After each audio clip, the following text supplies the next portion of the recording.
योगः कर्मसु कौशलम्.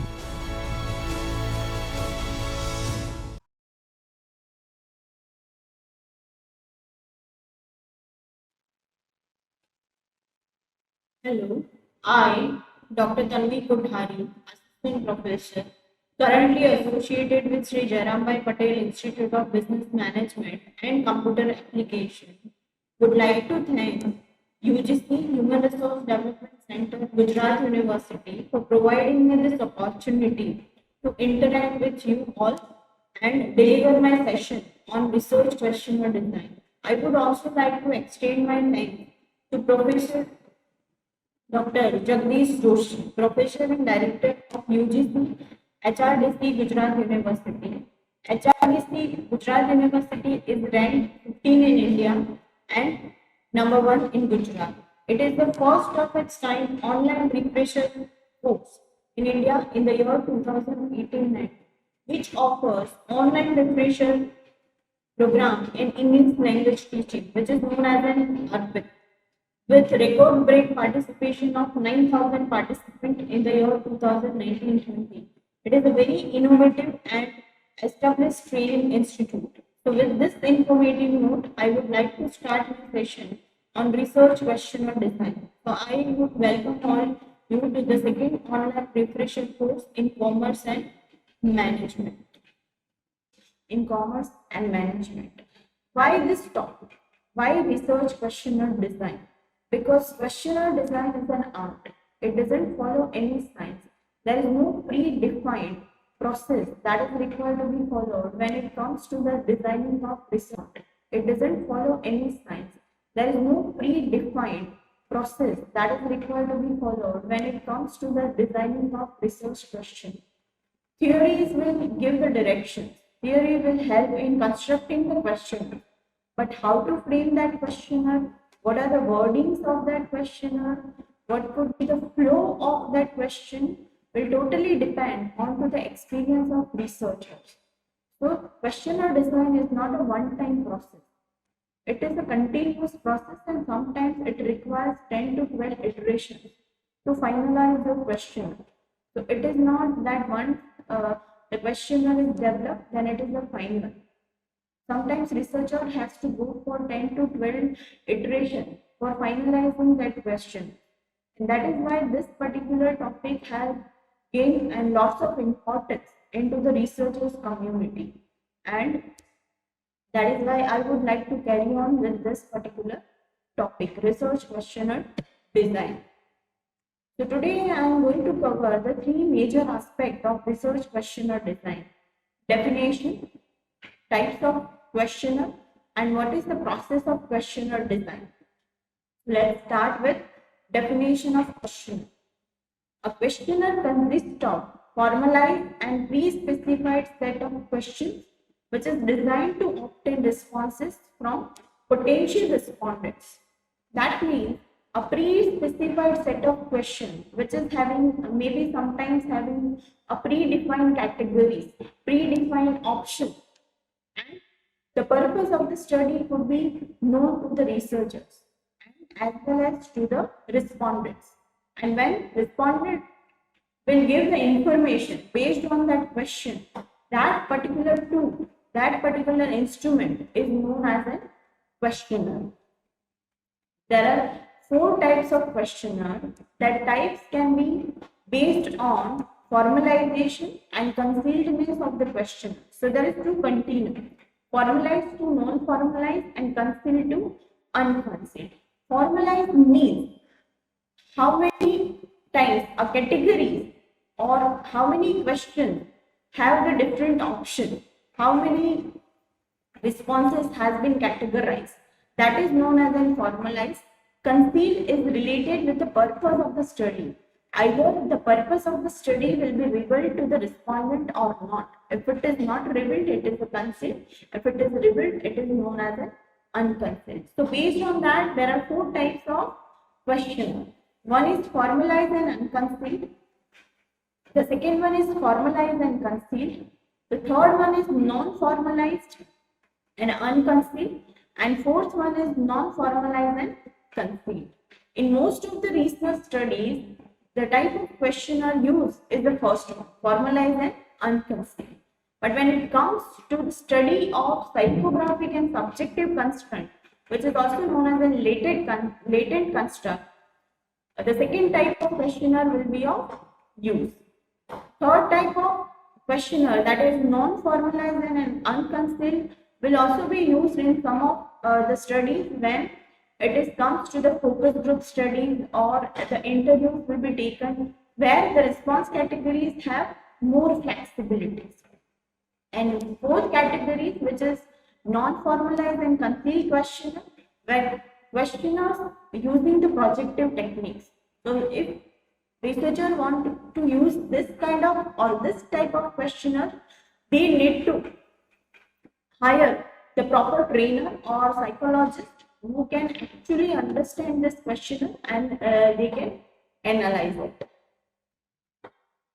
So formalized and unconcealed questionnaire, the very first type. So this is the example of formalized and unconcealed questionnaire. That if the objective of researcher is to know the investment behavior of the population, then the researcher may ask the question that do you carry out any investment, yes or no?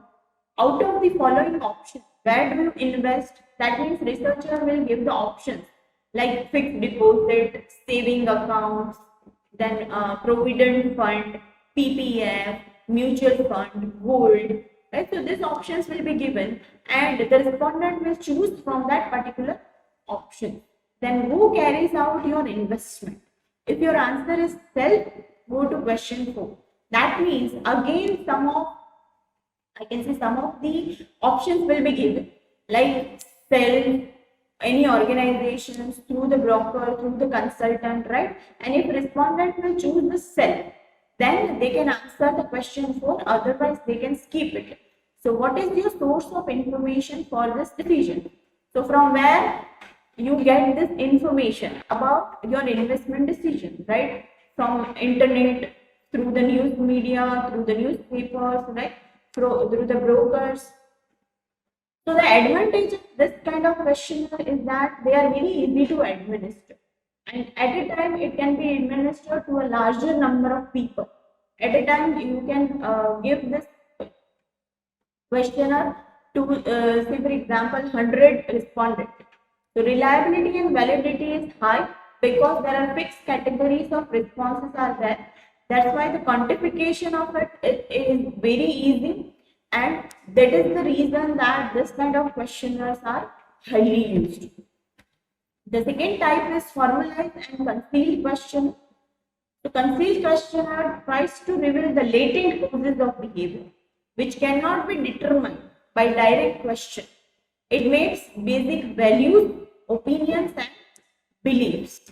That means when researchers want to measure any latent construct which cannot be directly observable, which cannot be directly measured, this kind of questionnaire will be used.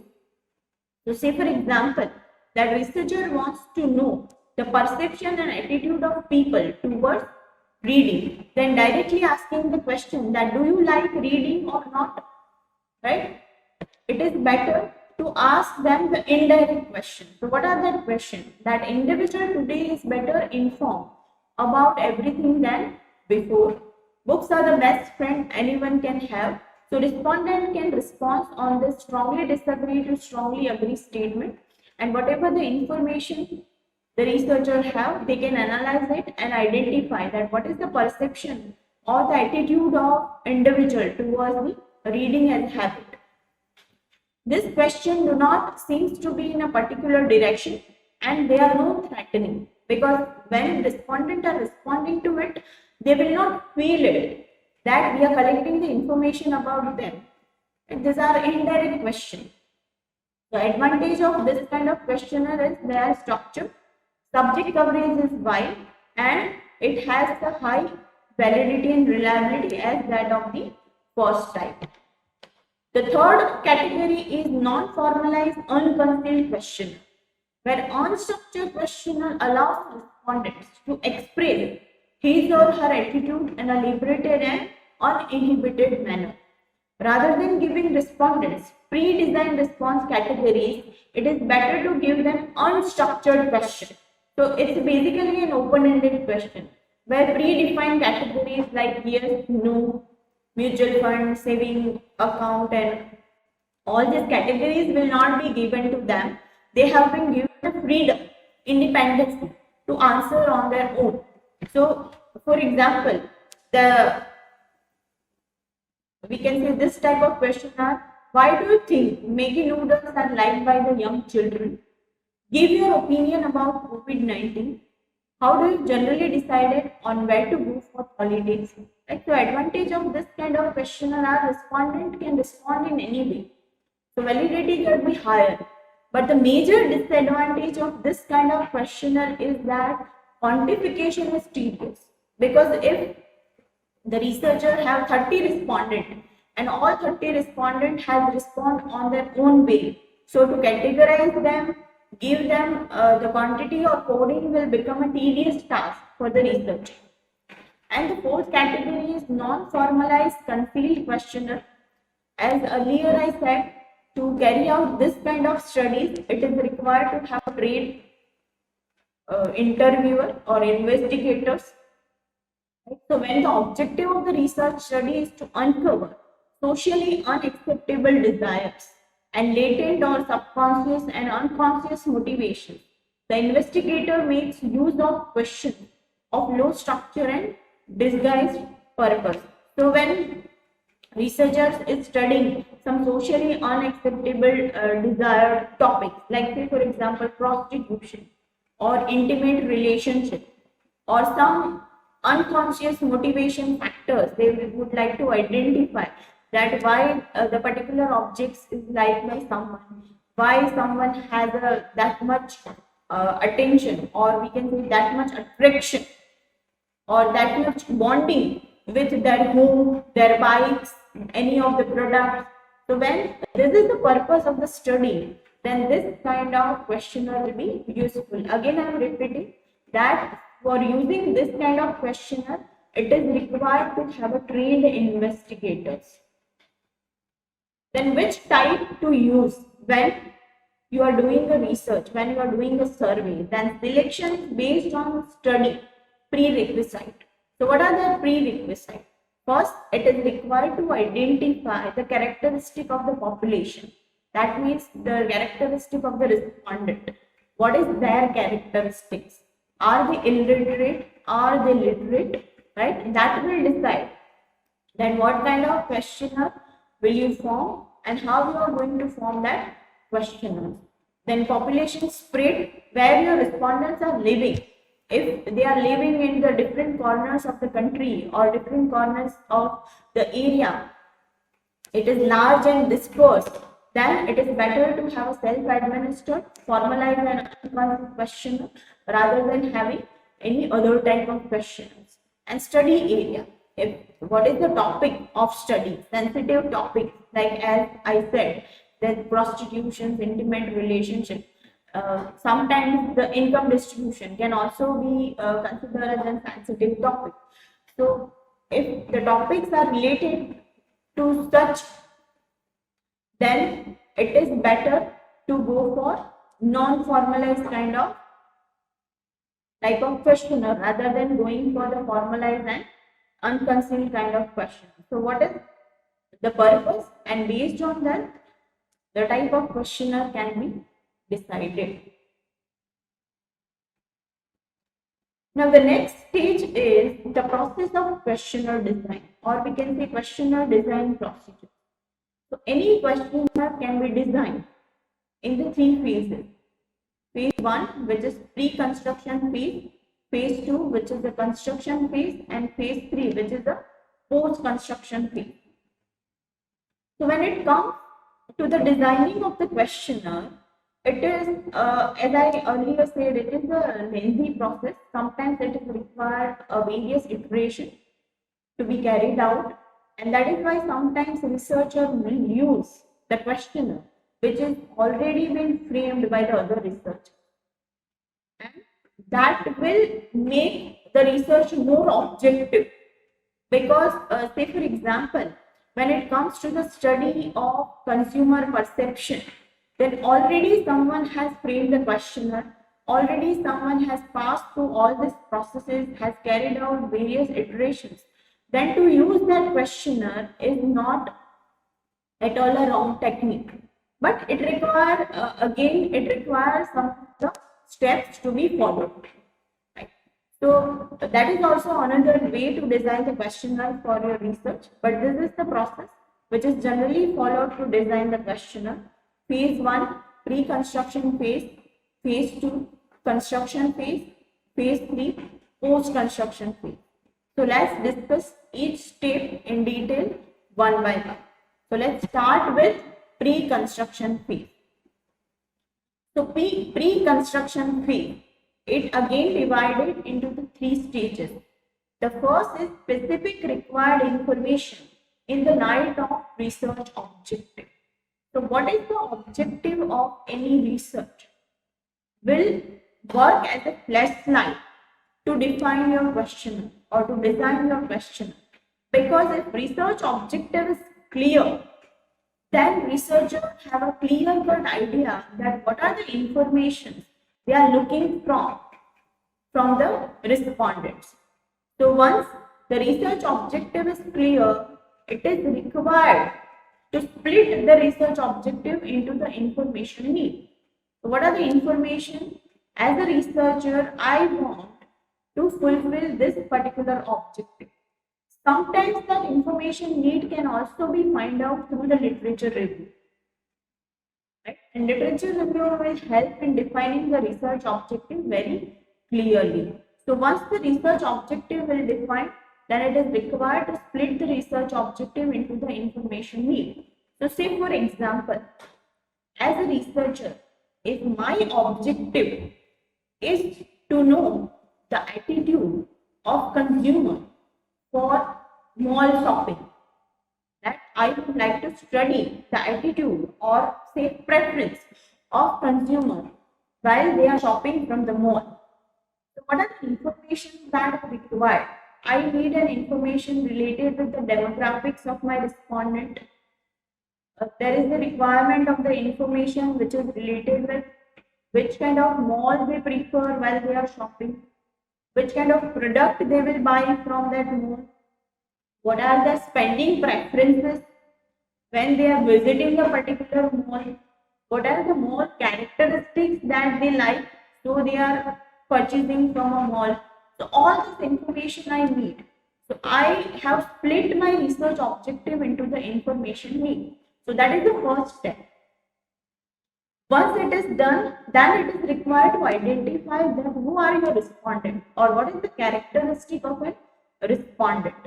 So when it comes to the characteristic of a respondent, what it includes, what are their income level, right? Because I am studying the mall shopping behavior, so income play a very important role. So I need to identify that which are the group that I am going to study, that upper middle group, lower middle group, middle class, higher class. So that is required to be identified. So what is the respondent characteristic? It is required to be identified. Then I need to take the decision regarding selecting an appropriate survey technique. That which is the technique that I am going to use. That telephone interviewing, mole intercept survey, personal interviews, right? All these are survey techniques. So which are the techniques that I am going to use as a researcher? So for my research objective or with my research, I feel the mole intercept survey is very much useful. So I need to decide that my survey technique is mole intercept survey. So once the first stage is over, the next stage is of construction phase, questionnaire construction phase, which is somewhat lengthy and it required a bit longer time or longer attention of researcher when it comes to the construction phase. So there are various stages that is required to be followed. Decision regarding question format, decision regarding question wordings, decision regarding question sequencing, decision regarding question response choice, decision regarding question or layout, and produced first draft of the questionnaire. So there are different steps which is required to be followed. So now let's understand each step in detail. The first is decision regarding question format. So what could be the format of my questionnaire? Unstructured versus structured questionnaire. So when it comes to the unstructured, that means whichever question comes, what are the answers of respondent? Based on that, researcher will frame the next question. But when it comes to the structured questionnaire, that means the respondent will not have a freedom to give the answers, and researcher also do not have a freedom to ask the question based on the respondent answers. That means each and every respondent will be asked the same questions. So there are different kind of questions. There are mainly two types of questions that can be included into the research: the open-ended questions and close-ended questions. So what are the open-ended questions? Open-ended questions are also known as an unstructured. Thus, the word logic and structure are provided by a respondent and not the researcher. So here, the researcher have a freedom to provide their answers. Respondent has a freedom to provide their answers, not the researcher. Researcher do not give the predefined categories. So question like, how will you evaluate the work done by the present government? So there is no option given. The respondent has all the freedom to frame their answers. Which is your favorite movie? Why? My career goal is to. I think social media is. So we are collecting an opinion of a respondent, and that is also in their own words. So they are open-ended questions. The next one is the close-ended question, which are structured questions. The close-ended questions provide response alternative to the respondent instead of giving them a free to express response options. That means there is a predefined category which has been given to the respondent when it comes to the expressing their view. They do not have a freedom, or they are not free to express their response. There are three categories of close-ended questions: dichotomous question, multiple choice questions, and scales. So dichotomous question, which have a restrictive alternative and provide the respondent only with two options. That means in dichotomous question, the respondent has to respond either of the two categories. So say for example, are you satisfied with your current role? Yes or no. What kind of petrol do you use in your car? Normal, premium. That means there are only two categories that has been offered to a respondent to respond. Either they say yes or no, or either they say that we will use petrol, which is normal or premium. The next category is of multiple choice question, where respondents will be given the number of response alternatives. So rather than giving only two categories, when the number of categories are increased more than 2, 3, 4, 5 or any number of categories, then we can say it's a multiple choice questions. Response options given to the respondent should be exhaustive. That means here the researcher has to do a lot of homework. They need to list down all the possible responses or all the possible options that are related with the question. So they need to do the exhaustive literature survey, they need to prepare an exhaustive list of alternatives. So researcher need to do a firm homework before offering such kind of questions. There are two types of multiple choice questions, that out of the given categories, respondent can choose only one option and multiple options. So sometimes respondents have a freedom that they can choose any number of categories that applies to them or they feel that they like. So in a two ways, multiple choice questions can be asked. Order of positions or location bias are always there when it comes to the multiple choice question. Order of position, that means where you put the alternative. So say for example alternative 1, 2, 3, 4, 5, right? So many a times respondent prefer to give their answers from first 5 alternatives, order of positions, and they will not look at to the last 5 alternatives. Location bias, that is also known as a location bias. Sometimes respondent will decide to respond only or choose only those alternatives which are given at the end. So order position or location bias are always there in multiple choice questions. So what researcher can do to avoid it? They can change the alternatives. So they can make the multiple sets of their questionnaire where the alternatives of multiple choice question can be reformed. That means which is the alternative 1 in, say for example, set A can become the alternative 5 in set B, can become the alternative 10 in set C. So that is one of the way to reduce that location bias. A researcher's bias can be cancelled out in case of multiple choice questions because they are giving the number of alternatives, they are giving the number of options, and researcher cannot bias.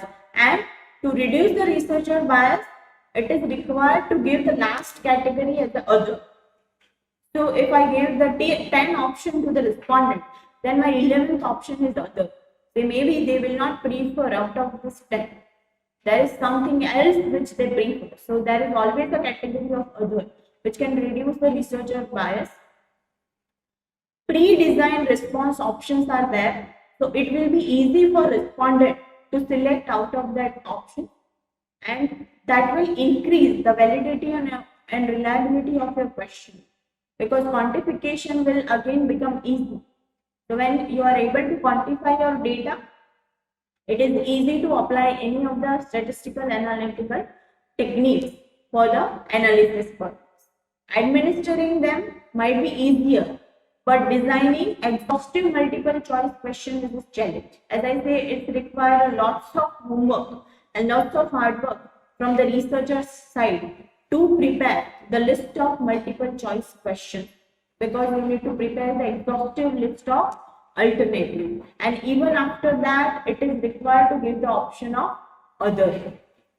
So what is your primary source of income? Say for example, so there are various options will be given like pocket money from parents, salary, business income, and other.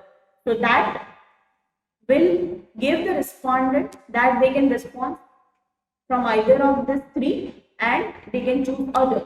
So when sometimes the researcher will say others, then they can also mention one of the things that if other, please specify. So another categories could come up and that can be used when the researcher can do the further research on the similar topic. So that is the advantage of multiple choice question. And the third category is the scales. Likert scales, thematic differentiation scale, or staple scales, which are also known as summated scales, that can be used to decide on the attitude, or we can say for the latent construct. So this is the example of one of the scale where the study has been carried out to know the perception of an individual for online cabs like Ola, Uber, and all. So strongly disagree to strongly agree, it is one of the type of Likert scale. Sometimes thematic differentiation scales can also be used where two bipolar objectives are there, good to bad, right? Excellent to poor. So two bipolar categories are there, and the respondent will choose any of this. So online cares are safe, then respondent can tick mark on any of the 5 options, that either they are strongly disagree, neutral, agree, or strongly agree. In social science research, basically the scale kind of questionnaires are highly used. And if we talk about thematic differentiation scale in marketing studies, a thematic differentiation scale is of use. Now, the second step in construction phase is decision regarding question wording. So how to choose the words of question? Because our respondent are not researchers. Our respondent are a simple people. So it is required to keep the question wording very simple and easy to understand. So they can easily understand it and they can respond to it. So that is the duty of researcher, to keep the question wording simple and easy to understand. So say for example, as a researcher, if I will ask someone that what is your perception about this new advertisement, then sometimes they are not able to answer. Sometimes they will not understand my question because the word perception is not familiar to them. They are not familiar with the word like perception, which is the researcher's word. So better I can frame my question like, what is your view for the new advertisement? Then it will be easy for the respondent to respond, because they understand the word view, that I am looking for his opinion or her opinion. So it is always required that keep the wording of the question simple and easy to understand by the respondent. The second is vague or ambiguous words must be avoided. Ambiguous words, words which has a different meaning for different person, which are also known as in vague words, can be avoided. So words like never, sometimes, how long, usually, all these are very vague and ambiguous words. So some, say for example, sometimes. So for me, sometimes means 2 or 3 times in a month. Maybe for respondents, sometimes means 2 or 3 times in a 6 months. So the word is one only, sometimes, but it has a different meaning for a different people.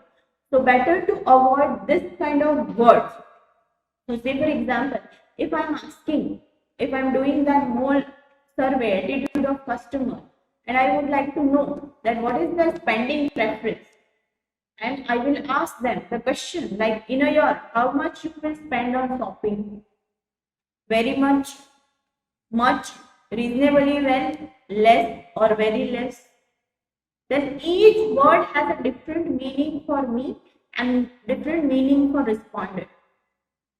So to avoid that, so it will not give me the proper response and I cannot reach at any conclusion as a researcher. So better I will frame my question like, in a year, how much do you plan to spend on shopping? Less than 10,000, less than 20,000, 30,000, 40,000, 50,000. I can give the categories.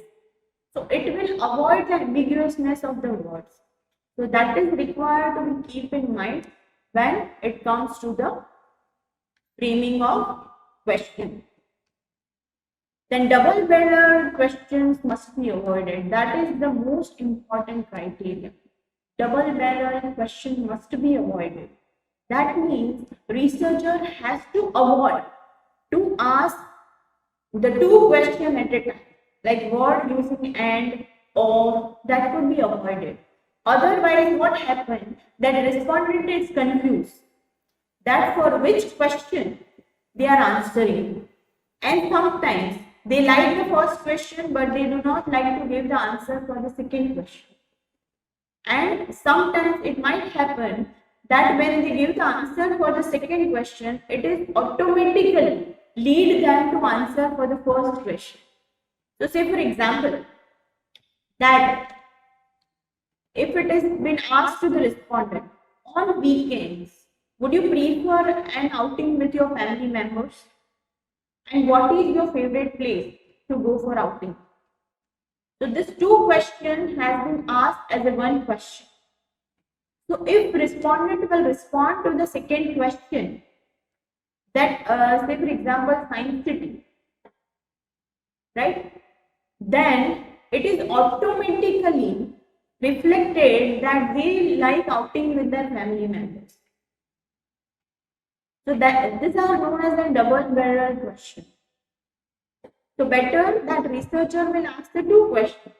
That on weekends, would you prefer to go on outing with your family? And question 2, if yes, then what is your favorite place? What is your favorite destination to go with your family members? So that reduce the burden on the respondent to answers. So as a researcher, keep in mind, never ask the double-barreled questions. Avoid leading and loaded questions. That is again an important thing. Leading and loaded questions. So as I earlier said, when as a researcher I asked, on weekends, would you prefer to go along with your family members, and which is your favorite destination place? That means I am leading the researcher to answer that they will give the answer yes when I ask the question on weekends, do you prefer to go along with your family members for outing? Because my next question is that which is your favorite destination or which is your favorite place to go with your family members? That means I'm leading them to give yes answer to the first question. So that kind of question should be avoided. Avoid leading and loaded question. Loaded question means question like say for example, if I say every patriotic Indians like the Indian products, then it is a loaded question. Definitely all the Indians will give the yes answer to this question because I have added the word patriotic. That means if someone say no, then it automatically leads for the conclusion that they are not patriotic. They are non-patriotic. So this kind of question should be avoided in question. Avoid using overstated words. That is again an important thing, overstated words. That means it should not be threatening to the respondent. It should not be threatening to the respondent. So say for example, if I am doing a survey on the preference of individual for taking a COVID-19 vaccine, and if I ask the question that various research and various surveys say that those who are not taking the COVID-19 vaccine will die in future. Would you like to take the COVID-19 vaccine? This is a threatening question because I state that some of the research has already revealed if someone is not taking the vaccine, they are going to be died within the near future. And so it threatens the respondent and they will answer yes. So what is my conclusion? At the end, I have so many answers as a yes, and I can conclude that the people prefer to take the COVID-19 vaccine. They are ready to take the COVID-19 vaccine. But it is not because of their intention, it is because of my question. Because my question is threatening to them. So it is better to avoid this kind of questions. Implied assumptions must be avoided. We cannot take an assumption. Assumptions cannot be taken by the researchers. They have to ask the simple question to the respondent. We cannot take an assumptions that the respondent will respond in a proper manner. We have to give them the proper place to give their answers. Like, do you say, for example, if I ask the question that, do you think that companies should continue with its incentive to provide the bulk products? That means I want an answer from my employers. Because I am taking an assumption that they like this particular incentive scheme. So that should be avoided. Respondent's memory should not be overtaxed. So we are there to collect the information as a researcher, not check the respondent's memory. So we cannot force them to memorize each and everything. Right? So if I ask them that how much money you have spent in the last 6 months to buy the apparels, then it is kind of checking their memories. It is kind of checking their memories. Why should they remember that how much they have spent to buying the apparels for their family members in the last 6 months? Rather than I should ask that which are the occasions when you buy the apparels for your family members, right? Or what is your intention to spend to buy the apparels for your family members, and I will give the categories to them. So we are not there to check the respondent's memory, we are there to collect the information, so we cannot overtake them.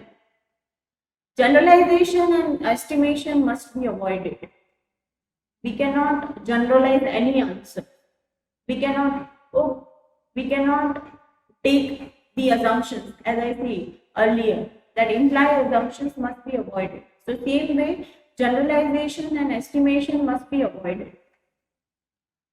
So if I ask someone that while purchasing any electronics item, would you like to talk about the warranty? Would you like to talk about the warranty issue with the shop manager? So this is a generalized question. Everyone is going to talk about, right? Everyone, when buying any electronics item, say for example any automobiles, they're definitely going to talk about the warranty.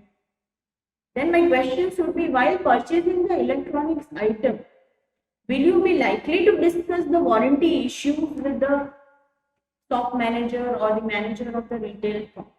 That could be the question. And respondent's ability to answer must be considered. That is most important. Respondent's ability to answer must be considered. Right?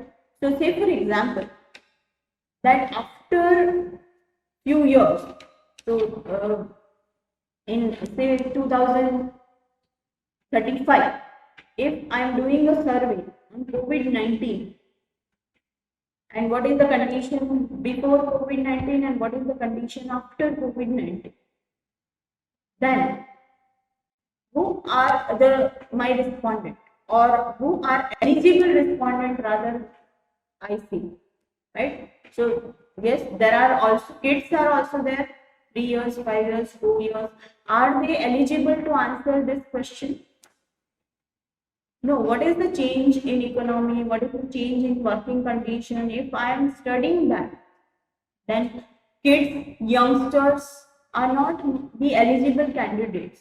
My eligible candidates are those who are working, those who are actually experiencing the COVID-19 crisis. Let me give you the another example, right? So if I am doing a survey of senior citizens about internet banking service, so because they are not much familiar with the internet banking service and they would not prefer to go for internet banking service, they could not be my good respondent, because I will not get the much information from them.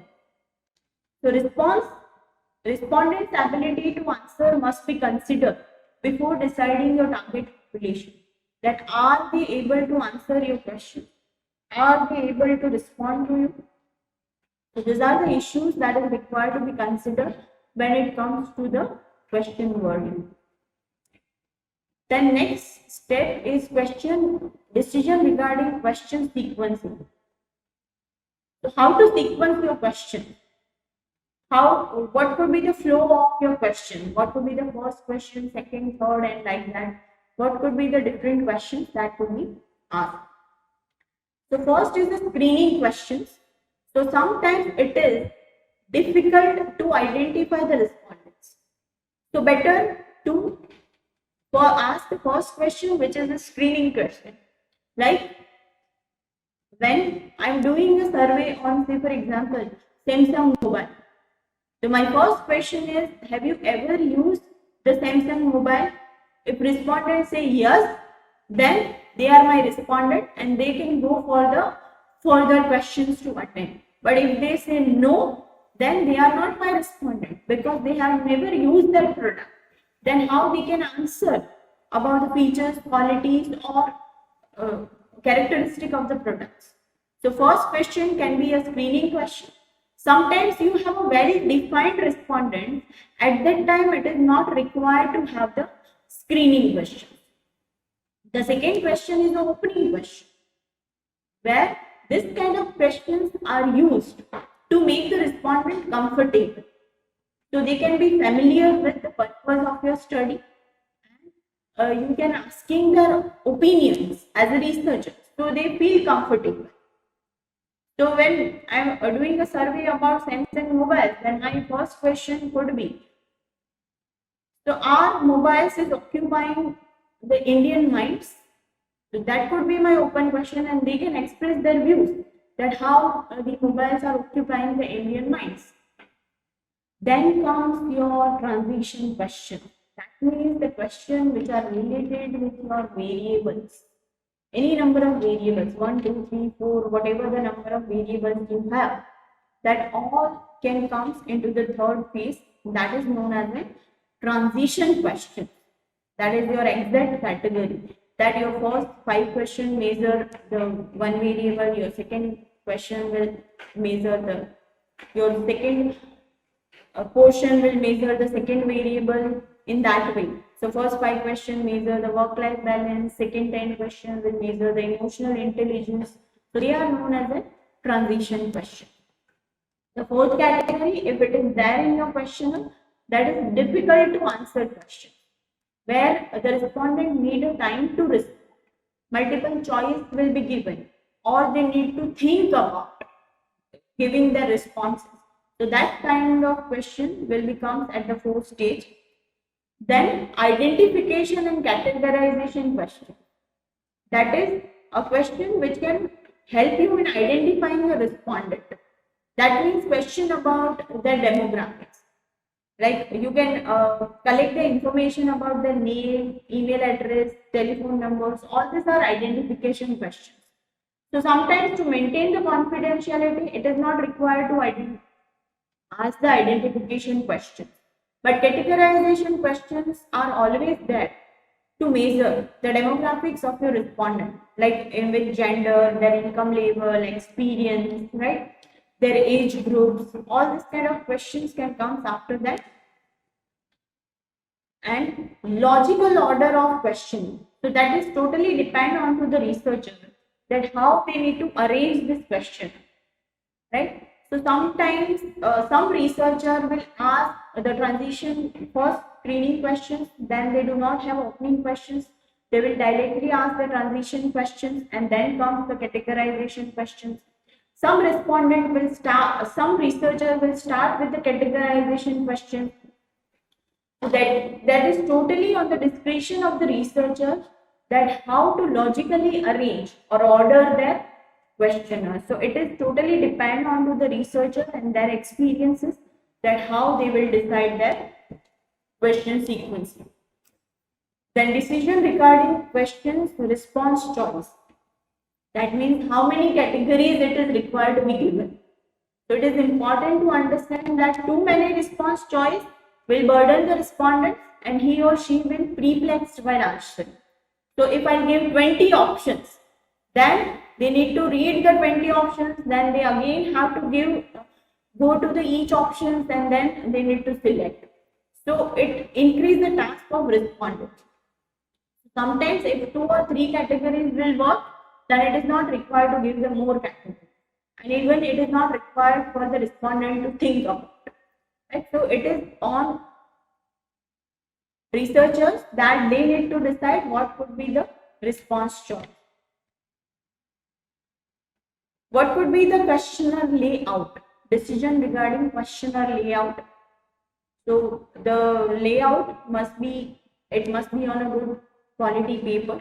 It starts with the instruction, where the researcher will write their name, the purpose of their study, which institute or with which they are affiliated to, right? And they also give the declarations that responses remain confidential, individual responses will not use, and like that instruction should be there. Then there is an opening question, or you can say the screening question could be there. Then your transition questions, which is also known as in study questions. Then classification information, that is about the demographic, or you can say the categorization question, and acknowledgement, that thanking the respondent for responding to your questions. Sequential order. So with sequence, that we have already discussed, but if it follow the branching question, that means if your answer is 1, then go to question number 5. If your answer is 3, then directly go to question number 10. This kind of question are known as a branching question. So branching questions cover all the possibilities, and they require careful formulation and inclusion in the questionnaire format. So what could be the sequence of branching questions? When can it start? How to give the instruction about branching questions? That all should be decided by the researchers. So physical characteristic of the questionnaire is, researchers need to look for the quality of paper. Quality of paper must be a good. If they are going for a photocopying of the printed material, then it must be on a good paper. Questions are more should be given in a booklet format. If the questions are more, 200, 300 questions are there, then it should be given in a booklet format, spiral binding or all. Font style and spacing used in entire document should be uniform.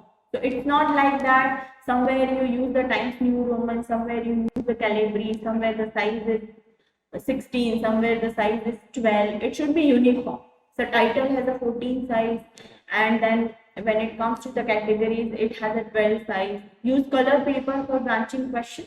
So if the question respondents need to go for the branching question, then branching questions will start in a different color paper, so it will be easy for them to identify. Each question should be numbered 1, 2, 3 or section wise ABCD. If any response instruction for an individual question, it must be accompany the question. So any question is required to be answered differently. So say for example, in an entire question, all the questions are based on scale, but the last question is based on rank, then proper instruction must be written about the questioner for the respondent, that now they should have to rank all these categories rather than defining them on a scale. To distinguish the instruction from question, one should use a different font style. So font style of the instruction can be different. You can have an italic font, you can have a different font, or one can bold it to distinguish the instruction from the content of the question. And the last stage of construction phase is producing first draft of the questionnaire. So at this stage, a researcher decided about the appearance of the questionnaire, as it is of paramount importance of generate a good responses. So your first draft will be ready after doing all this process, and then researcher will enter into the third phase, that is known as a post construction phase, which are having a 4 different stages to be followed. Pre-testing of questionnaire, revisiting the questionnaire based on the inputs obtained from pre-testing, revise the final draft of the questionnaire, and an administration of the questionnaire and obtaining responses. So basically the post-construction phase is the pilot testing. So whatever the first draft is prepared can be given to a small number of samples, or small number of sample size from which the responses could be collected. Their inputs will be taken, like where they find it difficult to answer, which are the questions that they are not able to understand properly, which are the questions that they are not able to identify or sectionate. So this kind of responses will be collected from the small sample size, and again the researcher can revisit the questionnaires based on the inputs that are obtained from pre-testing. So another, based on the suggestions, expert suggestions sometimes could be asked. So based on their suggestions, based on the suggestions of the samples, again the revised version of the questionnaire can be formulated. Again the revised final draft of the questionnaire can be given to the another samples. Again the responses will be collected, and if again require some changes, some changes could be made. So this is a continuous process. Until and unless you get a zero suggestions, these iterations will go again and again. And at the last stage, once the final questionnaire is prepared, then administration of the questionnaire and obtaining the responses will takes place. So here the iterations of the questionnaires, it depends on the kind of suggestions that respondents are giving. So this is the end of questionnaire design process. So what are the advantages of questionnaire? Advantages is adaptability is very high. It can be easily adopted in any of the field. Questionnaire can be used, be it at a management, engineering, science, any discipline. Anyone can use the questionnaire. Anonymity of the respondent can be maintained because it is not required to have their name, email address and phone numbers. We as a researcher are only having an importance of the information that we are collecting from the respondent. So anonymity of the respondent can be maintained. It is a faster. At a time, one can collect the data from 100 to 200 respondents. It is less expensive, but it is more time consuming to prepare the question. It can be administered simultaneously. So I can go to one company and distribute it to all the employees of the company and collect it. So simultaneously, I have so many responses. Easy of quantification and quantitative coding and analysis should also be easy due to that quantification. And disadvantages, that applicability only to those who can read and write. So if you have an illiterate respondent, questionnaire will not work. And if they are not understanding the English, you have to convert your questionnaire into the language that could be understood by the respondent, and again to checking the reliability and validity of both the version of questionnaire is required. Then the return ratio is very less. So if I distribute the questionnaire to 1,000 respondents, then I may have a chance to getting at least 300 responses, which can be usable for the further analysis. So return ratio is very less. Skewed sample responses. So sometimes it might happen that respondent will just respond. They will not read the question.